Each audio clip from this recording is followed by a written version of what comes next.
Hey everybody, what's up? What's up? It's your girl Yuva. It's your girl Robin.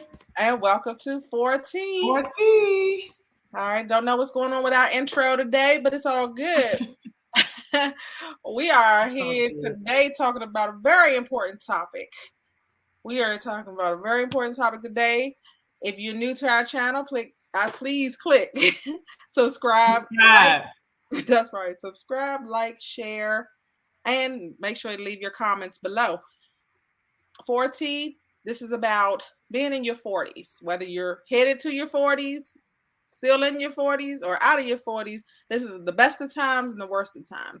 And we touching on all kind of subjects today. Today, we're talking about something that's very, very important in the midst of a pandemic, even more so now than ever. And what are we talking about today, Robin? Today, we're going to be talking about life insurance. Woo, now everybody don't jump off at once. No, you know, people don't want to talk about it. People don't want to talk about it. They have so many. What are some of the hangups you think people have most of all about life insurance? One, I think is like ignorance about what it's for first. They're like, why am I going to keep giving my money to something? One is giving the money, like this extra money, and it's something that they can't put their hands on now. It's something that happens after they're not here. That comes into fruition afterwards. I think people have a hard time with that. So, but it's very important because you don't, especially if you have family or kids, you don't want to leave them, as we've seen working in the dialysis field, you don't want to leave them in debt and, not knowing what to do. It's about planning. It's financial planning in a different kind of way. So that's true indeed. And something for me that has been, I'm recently getting it maybe a few years ago, because you think you have enough at work, or you think people would like, you should have it on your children. And I'm like, that's kind of morbid. But people are burying their children. Yeah. Unfortunately, you burying your parents, you burying spouses, and with the pandemic and COVID, you don't know who you burying. But that's the thing. We all got to go. Yeah. And we all need insurance. Is one of those things that you need. I mean, car insurance. What happens? You think you can do well without it, and boom, you're in an accident, and you ain't got no vehicle, you ain't get no money. What's going on? Some people just health insurance. Aflac, they was taking a nice chunk of change out of my account, and you'd be like, I don't need this, but just that one time you have a slip and fall at work, and you sit at home and you ain't getting no check. You're gonna be feeling that. You're gonna be feeling that real good. So all types of insurances you need. But today we're gonna talk about life insurance because it's bigger than that, y'all. Yeah, it's bigger than that. And we have a very special guest joining us today. It's our yes, we do. Matthew Dunn from Primerica Insurance. He is with us today. He's been with. Well, I'm gonna let him tell you about him, but more importantly, tell you about the services that they offer and why people, especially Black people, all people need insurance. All Americans, let me just put it that way, need insurance. Today more than ever, with all the uncertainties out here. And so we're going to have him on in a second to let you know what he does, what services he offers, and why we need it and why it's important for us today. So coming to the stage, put your hands together.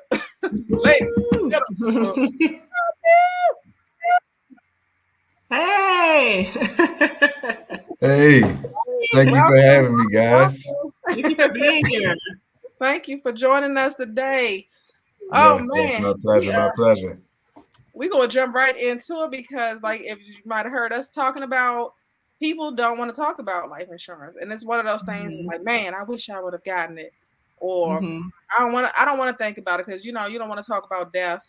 You don't want to think about it, but one thing for sure, two things for certain, we all gonna check out, and we don't know when, we don't know how, but we do know that we're gonna check out, and so yes, that's what I mean. Being prepared is the best thing that you can do for your family, because you figure it's not for you, because yes, you're gonna be dead. You ain't gonna care about no bills, no nothing. You're gonna be going on to wherever you're going. Hopefully I could make it to the pearly gates, but just in case, but it's not about that. It's about leaving a legacy and not leaving your family to struggle, or putting a collection page on Facebook for the GoFundMe. Yes. That I'm so sick of seeing that. As half of it is, I'm just sick of saying it. So we got to do better, people. And Matt will tell us we can do it. Well, look, you done basically covered everything. I don't really feel like I even need to be here. You done touched on all the key points, right? Because that is definitely, I mean, everything you talked about was spot on. Like I say, yes, it's an uncomfortable conversation, but it's one that needs to be had, right? Because the only thing we are promised in life is death, right? We all know we're going to go. But we, like I said, like you said, we don't know when, right? So we need to be properly protected, right? And so, like I said, it's like when we're talking about life insurance, so many people in our community, we don't understand what it's about. When we hear life insurance, we automatically think about burial, right? And that's why so many people that we think that we're okay with what our job is offering, whether it's 10, 25, 50,000, right? But what we don't know is with those job insurances, that's called group insurance, right? That's why we never get any paperwork on it. We don't own those policies, right? The company owns that policy.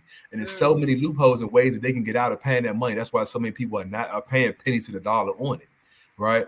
But some of the crucial things that a lot of people don't know about your group insurances is that, one, like I said, if you're ever on sick leave for too long, if you're on maternity leave for too long, or if you had to end up leaving or depart that job for any reason, right? Because just because we might be married to the job and don't feel like we ever going to retire from it, they might let us go. And we've seen that in Howard all the time when they have riffs, right? So during these times, you don't have any coverage. And that's usually when things happen, right? So now it's like, oh, you wish you would have did things, but now it's too late.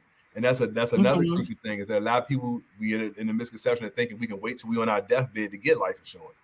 That's not how that works. The two major factors that decide if we're going to get coverage is your age and your health, right? So the older you get, the more expensive it is. The more marks you have against you on your health, the greater risk it is of you not even being able to get coverage. And that's another reason why it's so important you have something outside of work, right? Because when you have coverage outside of work, you're making sure that you're covered no matter what goes on with that job, right? People with a lot of jobs, they don't even allow you to take those insurances with you. But if they do, now you have to requalify, right? So you think about this. You've been in the job 20, 30 years. You're 20, 30 years older. Who knows what's going on with your health, right? And now you have to qualify for this insurance. So it ain't going to be that dollar that you were paying for the last 30 years at the job.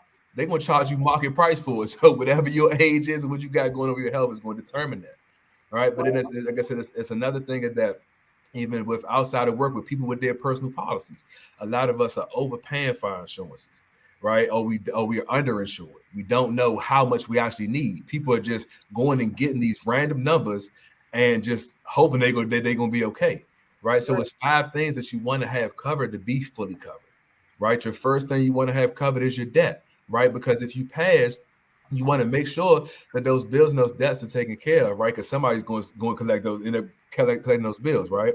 Right. We're making sure that your debt is paid off, right? Whether it's just the student loans, the credit cards, the car notes, things like that, right? We're making sure that your income is covered anywhere between 1 to 5 years, right? Because one, that's going to give the family the proper time to grieve, but it's also going to give them that time to figure out a game plan and where they're going to go without you, okay? And a lot of us are homeowners. When you have your house, you want to make sure that mortgage is paid off, right? Because most of the time you're taking 2 parties that are covering that mortgage. So if one passes, that the mortgage does not get cut in half, right? So now that other party has to pick up that slack. So you want to make sure that mortgage is paid off, whether something happens to one or the other, right? So now you're worried about paying the taxes, right? But and the fourth thing is, like I say, when you talk about your kids, right? You want to make sure that their education is taken care of, right? We hope they get the scholarships, but if they don't, we want to have anywhere from 1 to 4 years set aside in our life insurance policies to take care of that, right? So if they get the scholarships, now they got some extra money to jumpstart their life. If they can follow some of their dreams that they're passionate about, whether it's a clothing line, whatever business ventures they may want to go on, they have money to invest in that, right? But not least, you want to bury yourself. So that's why so many people are underinsured. People have 100,000 and think they're good because they're just thinking about the burial. It's so much more than that. Life insurance is income replacement at the least, right? We can't replace you physically, but we want to replace you financially. Okay, and so What we also do is, like I said, we're making sure that people are not just having life insurance, right? We're making sure that people are protecting their money, right? Because the life insurance is in place for two reasons, right? One, because nobody has 300,000-400,000 laying around to take care of their family if something happens, right? So that's for the day of tomorrow. Are you sure, Matt? No, I don't. That's one of the things of why it's so crucial to have the life insurance in place, because it creates immediate estate, right? So you can go being worth $1 a day to being worth 300,000-500,000, whatever your policy is worth, right? But then we also making sure that you're prepared for the future in the long run. There's so many people out here that are working blindly and just hoping that we're going to be okay when it comes towards retirement, right? But then that's how you see these senior citizens in McDonald's and Burger King drive-thrus, because nobody sat down with them and gave them the financial game plan to give them their personal numbers of what they would need to survive after retirement, right? And when I used to work at Metro, you have a lot of guys in there that are making over $100,000 a year, right? But then and they look at their retirement fund, like, oh, I got $500,000 in my retirement fund, and I'm getting retired the next year or two. But if you think about that, if you're used to making $100,000 a year, right? How long is that $500,000 going to last you? Because once you leave the job, it's no more money going into that fund, right? You're just depleting it. Okay, so you're going to take a trip or two, you're going to splurge a little bit, right? And then you still have to maintain this $100,000 lifestyle that you've been living for the past 20 years or so, right? So you're going to be right back to work in the next 3 or 4 years, right? So we call it the financial independence number, right? To be able to show people how your money is working in your retirement funds, your maybe personal investment funds, and making sure that you're getting the best bang for your buck, that you're having your money growing at a fast enough rate to be able, like I said, that if you want to retire in the next 15 to 20 years, that you can do that, and you know that you're financially sound to actually stay retired and not go and have to work another job and work harder than you did at the job you just left. Because that's not the goal in retirement, is to enjoy life. Right? No, But yes, guys, like I said, life insurance, like I said, is definitely important. And I heard you guys when I was backstage, you were talking about the importance of having coverage on your kids, right? And that's another thing that people are greatly misunderstood on. I've seen clients where people have more coverage on their kids than they do on themselves, because they're thinking that the coverage that they have on their kids is what their kids would get paid out if something happens to them. That's not the case. You need to have more coverage on yourself than your kids, but you do need to have coverage on your kids as well, because in my office we had over 5 individuals that were under 21 years old that passed away. So of course we're not looking to get rich off our kids, we're not expecting anything to happen to our kids, but life does happen. So we have to have those things in place, right? Because the job is, no matter who dies, the job is going to tell you, look, be back to work the next 3 to 5 days, right? Exactly. I don't care who it is. And most of us would have to do it because we're living paycheck to paycheck, right? So I always tell people, when you're having coverage on your kids, don't look at it as you putting a bad juju on them, right? This is basically your own grievance package, right?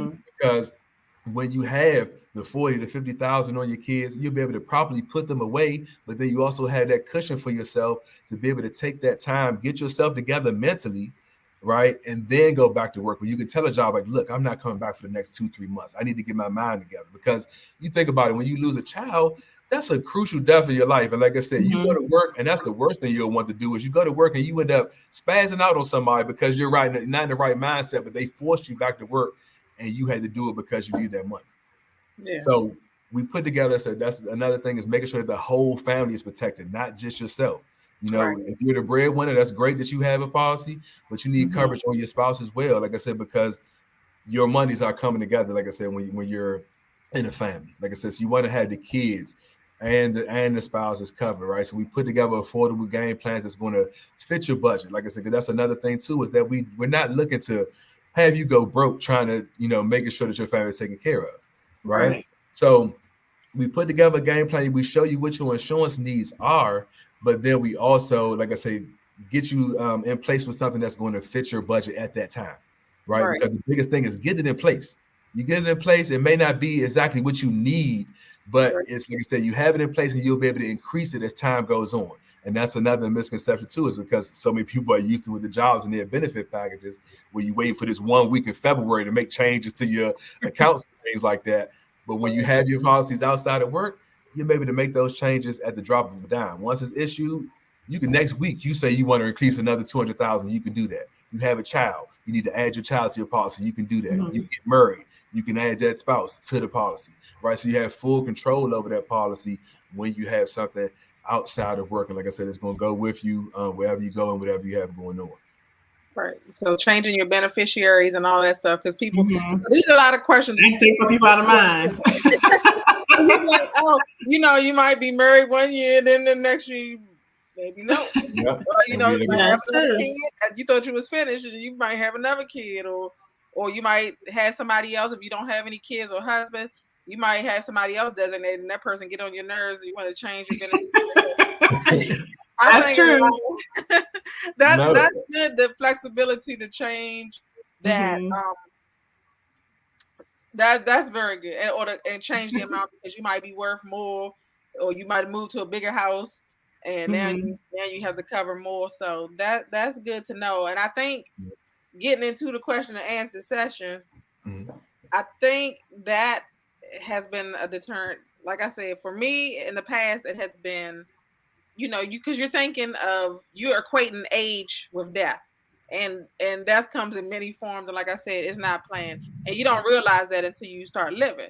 So, and then in my 40s, actually in my 30s, I lost my dad, and then I lost my sister, and I'm just like, oh my gosh. So, you expect to bury your parents, siblings, not so much, and not so soon. And then you're like, oh my gosh. So luckily, we didn't have to do a GoFundMe, because in our immediate family, we was able to cover the expenses. But I'm just thinking how much not easier it would have been, but less stressful, with the planning process, had that been in place. And talking on that, was touching on that subject. Like you said, again, what you just did, you said you guys were able to cover the funeral expenses, right? But I'm pretty sure they might have had kids. They might have had, the spouse. Okay, so that made it. I'm thinking that made the process less hectic. But had she had kids and a spouse and property, it would have been terrible. So I can't imagine people who do have that and don't have life insurance covered. So in the past, we didn't learn about this at school. They should teach a class about finances and financial planning beyond, high school. They tell you that you should wait to get life insurance. But like you said, and that was a very good point that you brought up, your health may decline, the older you get. And so now you're going to have more, you're coming out of the pocket with more. Whereas opposed to when you got it when you were healthier and younger, your policy, you'd have still been covered to a certain point, but your policy would have been less, the same coverage. So that's what I'm telling my sons now, now that they're adults. And then, like I said, when you're in your 40s, everybody's a different. Some people have children, grandchildren, and they're just thinking, oh, they might kill me for my money, or they might try to take me out. But it's not about that. It's about being prepared. And like I said, even if you leave your policy to your nieces or nephews, or want to start a college fund, and you have that in your will, you can do that with, like you said, with that money. So you're leaving behind more than a headache. That was good to hear. That was these. I didn't know all those. I was looking down, because as you were talking, man, I was writing down the things that you want to have covered, and my brain wasn't even thinking that. Like, I have a house now. I didn't have this. I mean, I had it before, but I didn't really have it. And then having 1 to 5 years income, just to help people get like a jump start or whatever. I don't know what my life is going to be right now. It would go to my family or my nieces or my nephews or whatever, but it gave me more to think about. So now I'm thinking, as someone who is insured, do I have enough? Because when I did this, I was in my 20s living with my mama, just finished college and hadn't really started. And then I got married. So whatever we were doing together, but now I'm single again. So it's like, okay, now what does that mean? Like, I guess life insurance changes based on where you are in your life. And I've changed like 3 times. So this is like, so now I'm thinking, do I have enough? And do I have the right plan for me as a single woman with a home? Because when I started off, I didn't have any of these things. It was just about covering me, I'm guessing, for life. Now you got me thinking like I need to go back and check because I'm not even sure if I have enough right now. Right. You know, and you get the notices. You're like, why are they bothering me? I don't get it. Didn't I already sign up for this? You know, you don't really understand what's going on. And that's, you know, that's one of the services that we provide for our clients is we do policy reviews. You know, every year we come back, you know, we get in touch with you, we review what you have. Because like I say, people sign up for stuff and it was 20 years ago. They're like, oh, I know I got something, but I don't know what's going on with it. And they're like, oh, well, why should I know how much I'm paying? Like, yes, you should, because I mean, look, I had it in my own family, my own mother. My mother had $150,000 in life insurance coverage and was paying almost $700 a month for her life insurance coverage. Really? So that's life insurance, right? And I happened to go back and look over her plan. Like I said, because me gaining knowledge now, I got to go back and look over her plan. And I ended up getting her one life insurance policy that was basically almost double of what she had in coverage, right? Got her an investment outside of work and an emergency fund set up, and still saved about $300. Wow. Right. And so, like, thank you. Yeah, and you know, like I said, there's so many people in our community where we look at stuff. We're so used to putting like where the more you spend on something means that you're getting a greater value. And that's not the case. You know, we see the studies where they did it with in Payless, where they go and put a fancy name on the store and be selling Payless shoes to people, making them think it's designer stuff, and they buying it up. Then when they tell them it's Payless, like, oh, that's what I got. Like, so, you know, you can definitely you know, say that's something in our community, like I said, with that dollar value. No, just because you're paying more for something does not mean that you have the best possible situation for yourself. That's going to be another topic, Matt, because I've been looking at some of these clothes, the Balenciaga tennis shoes. Those things look like pediatric shoes. they stole the concepts from Walmart and they just put their name on it, and people be like, "You ain't up on these." And that's what we're paying for, the name brands, and that happens in insurance too. You end up paying for name brands with these companies that you're dealing with, and don't even understand what's going on. You hear this big fancy names. Yeah, I don't. I don't know. That's I don't. I don't care I don't care whose name is attached. But another thing you touched on too is that was you know, with your boys, like I told you, what we do is we do life insurance and we do investments, right? We do both, and we put both in place. Like I said, because if you think about it, like you with your sons, they may be 19, 20 years old now, right? You been mad? They 23. Oh, look, time flies too fast. They still young, but you talking about where you take a 23-year-old, right? You talking about where they can get $1 million policy for under $100, right? Then you go get an investment plan set up for them where you talking about they can spend as little as $25 to $50 a month. Whereas when they get to 30 years from now, when they get ready for retirement, they can have over $1 million set aside in their investment account. And by them having more money in their investment account, you talking about where they put themselves in a position where they'll be self-insured, where they wouldn't even need the life insurance anymore. Because the money that's in the investment accounts is set up just like a life insurance policy where it has beneficiaries on it. So when you pass, it's going to go to whoever you see fit. But like I said, with the investment accounts is that's that liquid cash. That's the money that you have to take care of anything and everything that life is going to throw at you. So remember what I said before is that we put the life insurance in places because you didn't have the $300,000-$400,000 set aside. Right. Exactly. So we put it in place for that, like I said, but we also put it in place to give that investment account that time to mature.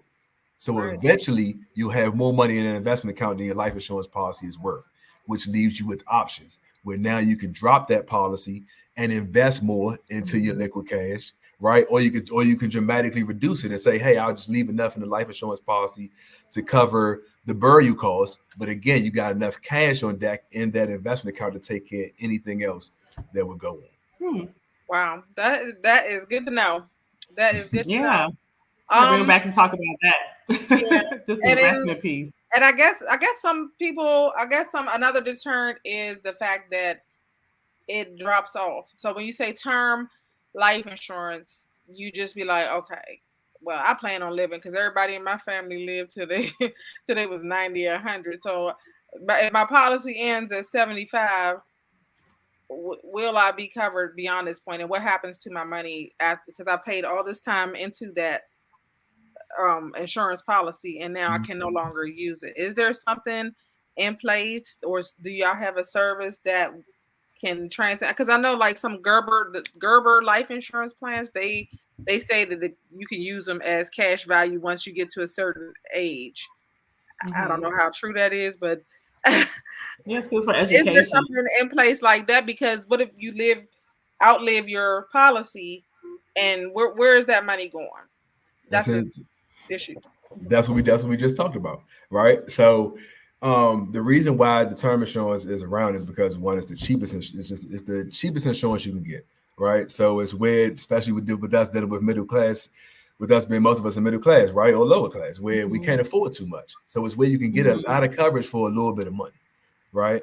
But like I said, that's why we do the life insurance and the investment, right? So like I said, so that when that term policy does come to an end, you would be covered, but it would be within the money that you have in your investment account. So we set up both of them around the same time, right? Like I said, so that eventually, like I said, you won't need the life insurance your whole life. Like I said, because that investment account is going to mature, and you'll be self-insured because you got all the life insurance are only in place for the cash that we need, right? If something happens today or tomorrow. Right. So once you get that investment account set up and you build it up to where that investment account is worth $200,000-$300,000, you don't need the $200,000-$300,000 of life insurance coverage anymore. You have enough cash on deck to where you're secure to take care of anything and everything that may happen to you. Yeah. Right? Okay.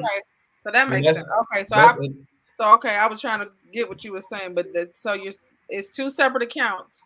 But once your term is up, you still have the investment account, and you can keep putting money into that.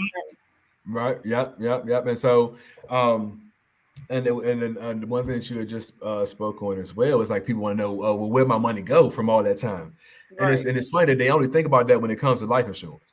But when you talk about your health insurance, your car insurance, your phone insurance, any of those things, do you get any money back when you cancel it, when you drop it, when you switch to another provider? No. So why do you expect money back for your life insurance? Like that's not the way it works. The reason why you have a monthly payment is because me personally, not back like a cash policy back. I mean, like why can't be extended beyond that? Like don't end my term. So put that money towards the rest of my life. If my term cover me to 75 and I'm 90, let that money that I put into I'm 75 still cover me. Oh, okay.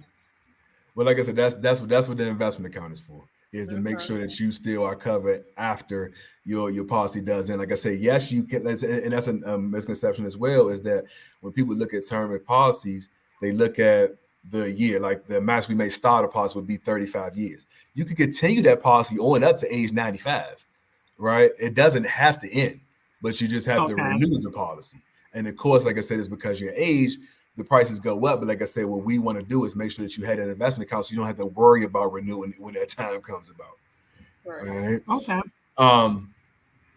But when we're talking about the like I said, where your money's going, and like I said, because some people they feel like they deserve money back, right? And it's like that's not a thing, because like I said, you have a monthly payment, right? And you're paying for 30 days, right? So your whatever, let's say you're paying $76 a month. That $76 is covering you for every day of that 30 days. So that's where your money's going. If something happens to you tomorrow, now your family's getting paid out. If it happens next week, your family is paid out. So that's where that money is going, to cover you for each day of that month, just like any other insurance that you have. Yes. Or health insurance. Right. Like, oh, all my money is gone. I just wasted my money. No, you didn't waste your money. You recovered for the last 3, 4, 5 years or whatever it may have been. If something would have happened, just like you said with the car thing, it's for once you get an accident, now it's like, oh, you need something in place, right? Because you're not coming out of your pocket with $10,000. Right. And like I said, the only difference is with this is, like I said, it's not for your immediate benefit. It's for the people we leave behind. Exactly. Right.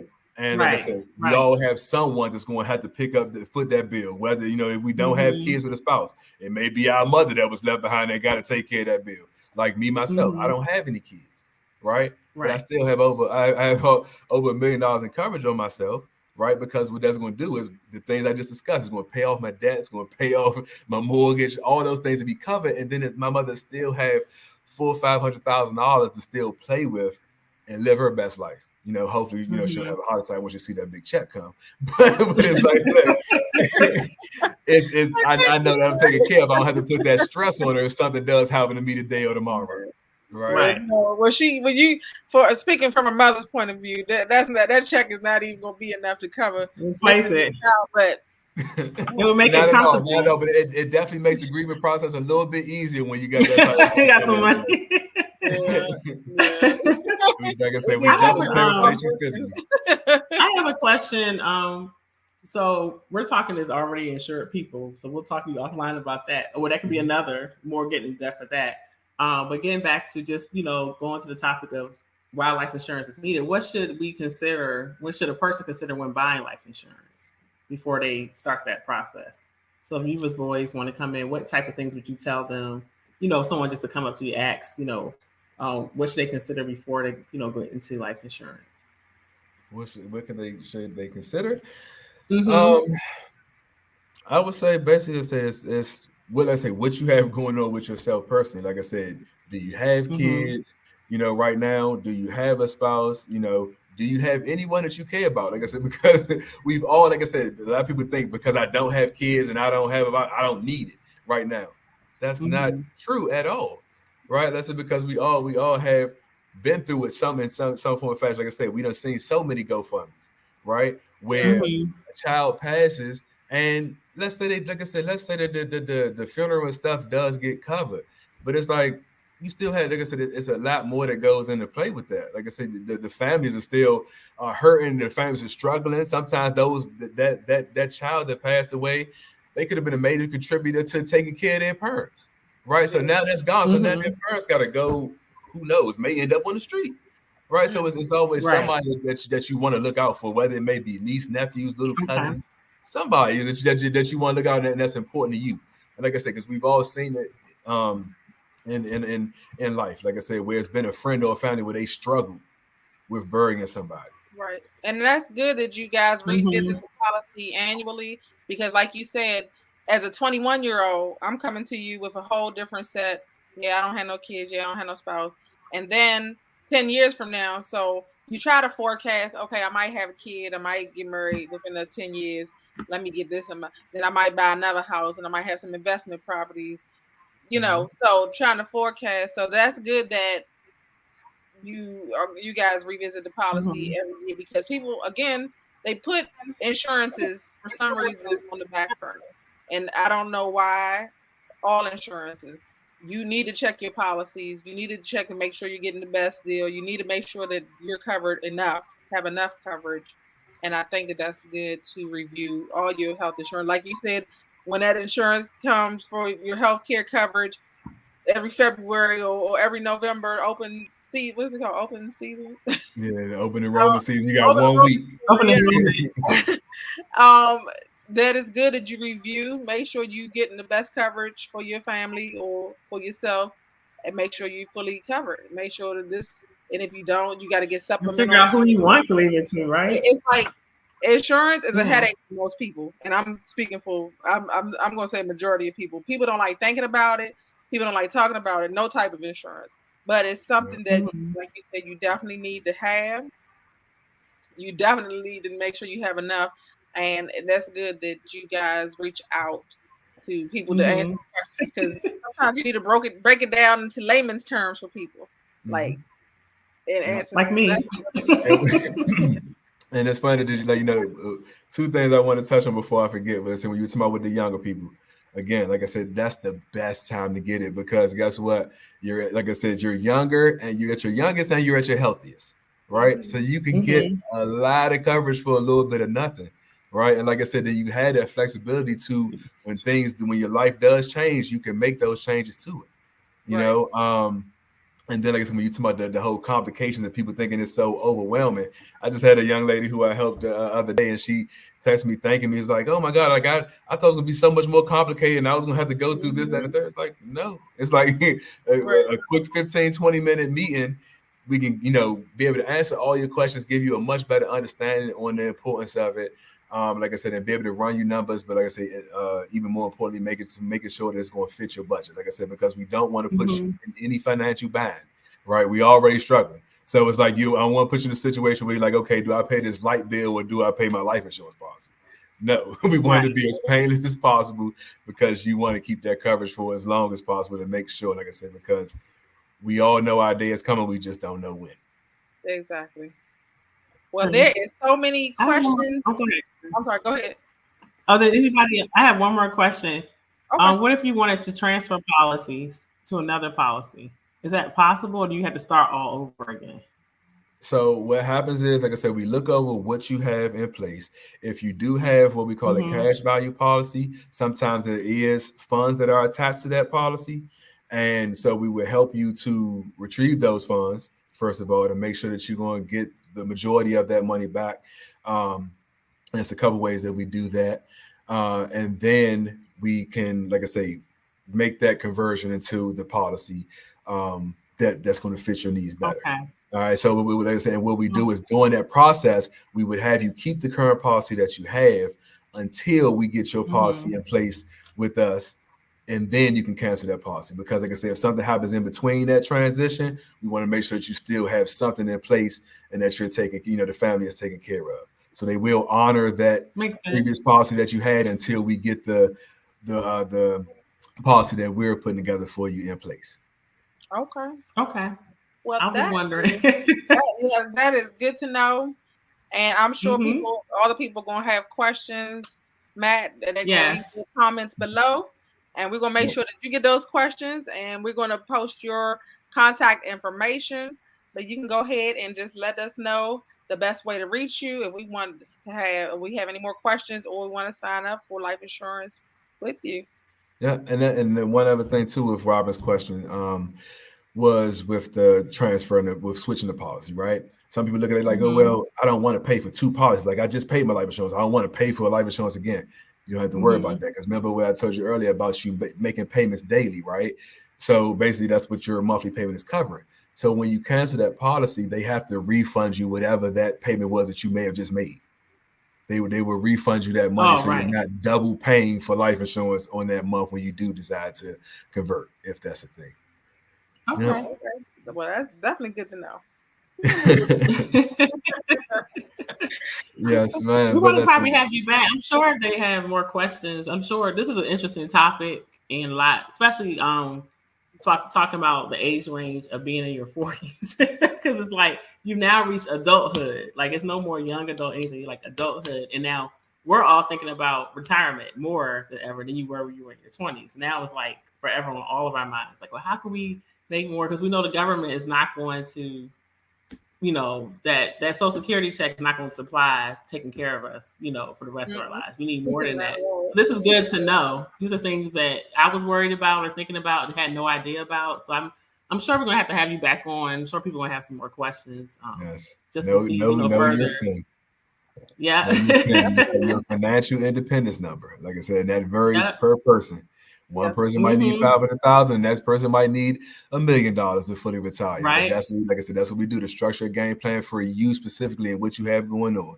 If you say you want to retire in the next 15, 20 years and you need $6,000 a month coming in to live comfortably and save something, we show you how to do that. The various investment accounts that you would be able to open up that, like I said, it will get you on track for those things. Like I said, and it could be just, like I said, in supplement to what you already have going on for your current retirement, and we can review that as well to see how that fund is currently growing for you and how it's going to look for you over the next few years to make sure, like I said, that when you do retire, that you can actually stay retired.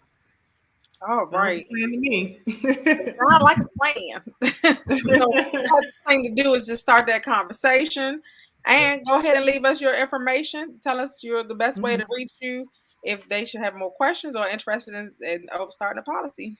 Okay. Well, yes, guys, I said my name is Matthew Dunn, and the best way to reach me would definitely be by my cell phone, which is 202-321-2597.